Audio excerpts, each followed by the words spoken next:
male dominant mentality. Let me explain what that means.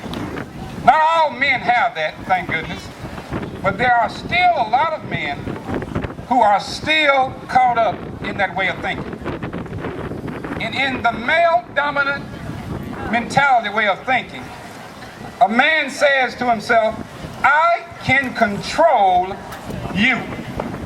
I can tell you what to do, when to do it, and how to do it. After all, who introduced the ultrasound bill? It was a man. And how many people are introducing personhood bills around the country? It's men.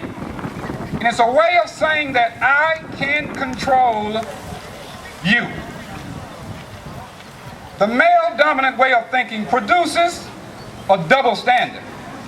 A double standard in which women are punished and men are let go. I know what I'm talking about. I grew up in church all my life, and I have seen double standard. There are times when women can become pregnant, and the elders of the church would march them up, and they would tell the woman, you ought to be ashamed of yourself. And they would throw the woman out of church, and they would never mention anything about the man. It creates a double standard, this male dominant mentality. Even in the Bible we see it, that when a woman is brought before Jesus and thrown at his feet, and they say, this woman has been caught in the act of adultery. But they say nothing about the man.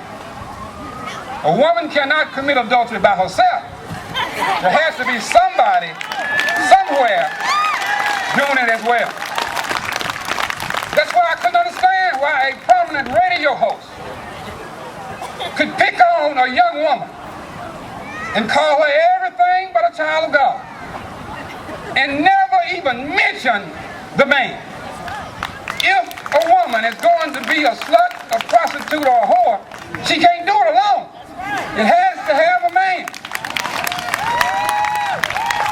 I'm Charlie Holley, candidate for the 5th Congressional District, and my motto is putting you first. And that's exactly what I'll do when you send me to Washington. I will put you first.